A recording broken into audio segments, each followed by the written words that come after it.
Meus irmãos, muita paz, minhas irmãs queridas, Jesus nos abençoe.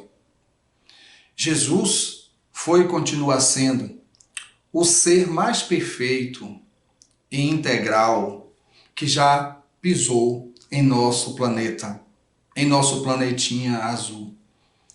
A integração de Jesus com o Pai era contínua, sendo Deus o amor mais puro. Jesus vibrava e continua vibrando nessa mesma sintonia. Já dizia João o Evangelista, Deus é amor. Entretanto, mergulhado em Deus e tendo Ele dentro de si, Jesus continuava com a sua individualidade, não perdendo as aquisições que conquistou durante a sua jornada evolutiva, como pensam alguns panteístas. Jesus não veio trazer uma religião, porque ele nasceu judeu, ele cresceu judeu, ele viveu judeu e ele morreu judeu. Jesus veio trazer uma proposta de vida eterna e ao mesmo tempo ele veio trazer um desafio. O maior desafio que a humanidade já experimentou e que ainda não conseguiu vencer. O desafio de amar. Não estamos falando do amor piegas, mas do amor ativo. Porque Jesus não se omitia diante dos momentos de decisão. Às vezes nós confundimos ser pacífico em ser passivo. Às vezes nós confundimos a caridade com subserviência. Às vezes nós confundimos a austeridade com ditadura. Às vezes nós confundimos muitas coisas. Mas Jesus era doce e austero quando necessário.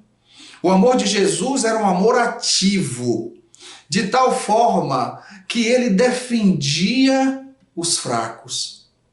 Foi assim com a adúltera que ia ser apedrejada. Ele se posicionou: quem tiver pecado, atire a primeira pedra. Quem não tiver pecado, atire a primeira pedra. Foi assim com Madalena, com as suas angústias e os seus processos obsessivos, que ele a acolheu, devolvendo-lhe o equilíbrio. Assim foi com Zaqueu e com Mateus, que eram coletores de impostos, mas tinham fome de amor e de entendimento. Encontraram em Jesus a compreensão que eles tantos buscavam. Jesus combatia a intolerância, a ponto de entrar na Samaria, onde os judeus da Judéia detestavam. E ainda contou a parábola do bom samaritano, conversou com a samaritana, ficando horas e horas naquela região, pregando o evangelho do reino, lutando assim contra a intolerância. Jesus também pensava no corpo, porque ele alimentava as pessoas quando estavam famintas. Vejamos as duas multiplicações dos pães e dos peixes. Curava os enfermos. Ele buscava levar o alívio e conduzia os equivocados para o caminho, pregando o evangelho. O seu amor era um amor em atividade. E nós sabemos que o amor em atividade, o amor trabalhando, é caridade. E nós sabemos que a caridade pura sem amor é impossível. E amar sem fazer a caridade também é impossível. São duas faces de uma mesma moeda, amor e caridade. E Jesus fazia isso como ninguém e continua fazendo. Joana de Ângeles, no seu livro Jesus e a Atualidade, no capítulo Jesus e o Amor, ela é incisiva. Numa sociedade agressiva e perversa, ele elegeu o amor como a solução. Diante de uma sociedade perversa, diante de uma sociedade agressiva, egoísta, há 2000 anos, e olhe que não mudamos quase nada, Jesus escolhe o amor e nos convida ao amor, à prática do amor. O amor a Deus, o amor a nós e o amor ao próximo. Instituindo o triângulo do amor. Não o triângulo amoroso de A ama B, B ama C, C ama A. Não. Mas o triângulo do amor. O amor a Deus, o amor a mim, o amor ao próximo. Que busca amar a Deus, amar a si e me amar. É nesse triângulo do amor que a humanidade encontrará o seu equilíbrio. E aí ele nos traz o desafio maior: amar os inimigos. Amar os inimigos. E nos convida a esse processo de amar os inimigos que está embasado no perdão das ofensas. Porque quando nós perdoamos o inimigo, já não o vemos mais como inimigo, mesmo que ele nos veja como inimigo. E aí vem Divaldo com a sua palavra abençoada, inspirado por Joana, por Bezerra, quando ele diz: ser amado é secundário. O importante é amar. Inimigos todos têm. O importante é não ser inimigo de alguém. Por isso, aquele que ama, ele está mergulhado no amor divino. Nada o desequilibra, porque ele não espera recompensa. Ele serve pela alegria de servir. Por isso a necessidade de perdoar para se libertar e libertar o outro. Porque quando não perdoamos, nós ficamos jungidos, nós ficamos acorrentados àquele ser pelo qual guardamos ressentimento, mágoa, desejo de vingança. No momento que nós perdoamos, nós nos libertamos e libertamos ele também. Se ele nos fez o mal e nós o perdoamos, nós estamos nos libertando. Estamos dando a ele o alívio do perdão e vai caber a ele se reequilibrar diante da lei que ele feriu. Porque antes de me ferir, ele feriu uma lei divina. Antes de eu ferir o outro, eu estou ferindo a lei divina. Então, independente do perdão, cada qual tem que buscar se reequilibrar diante da lei divina. Jesus, ele é o desejado de todas as nações. Ele é o modelo, sem dúvida alguma, da perfeição que nos cabe atingir. Ele é o caminho que os nossos pés devem trilhar. No Evangelho segundo o Espiritismo, no capítulo Amai o Vosso Próximo, Lázaro, nesse capítulo do amor lindo, Lázaro nos diz o seguinte: o amor resume inteiramente a doutrina de Jesus. A doutrina de Jesus é só amor. É amor o tempo inteiro, que se expressa no bem a fazer, que se expressa no perdão das ofensas, que se expressa na compreensão da fragilidade alheia, que se expressa na obediência às leis divinas, às leis naturais. Por isso Lázaro afirma isso. E mais adiante, Fênelon diz o seguinte: o amor é de essência divina. E desde o primeiro até o último, possuís no fundo do vosso coração a chama desse fogo sagrado. E é verdade. Porque o amor é como um sol.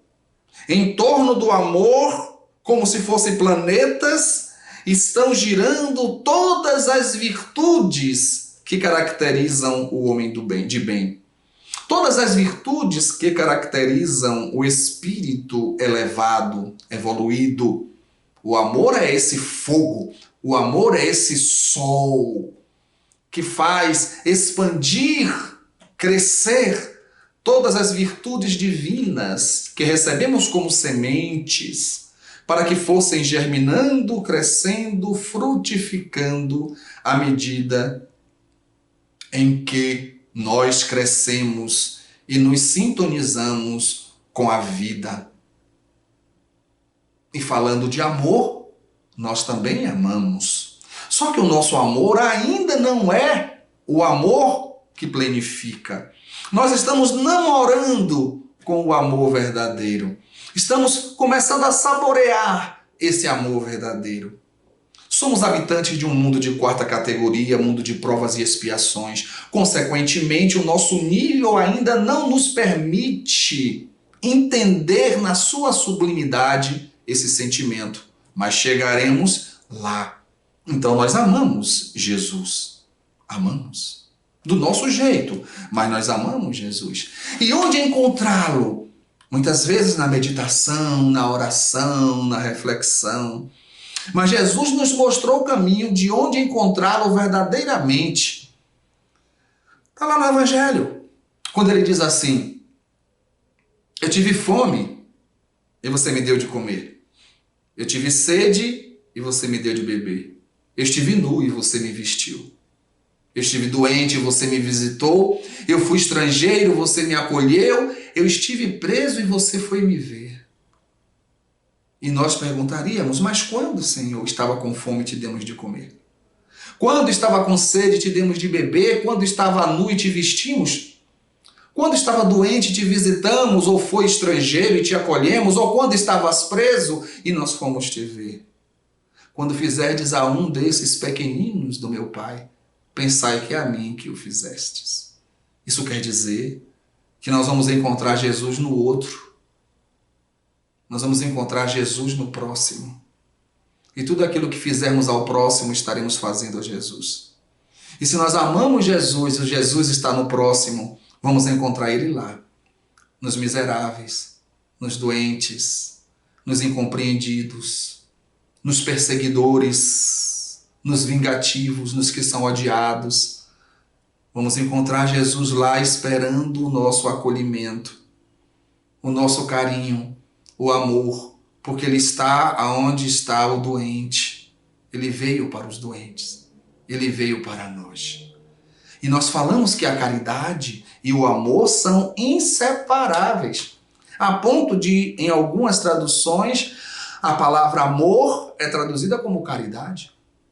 Em outras traduções, a palavra caridade é traduzida como amor. Na carta de Paulo, por exemplo, existem traduções que ele fala em caridade, existem traduções que ele fala em amor.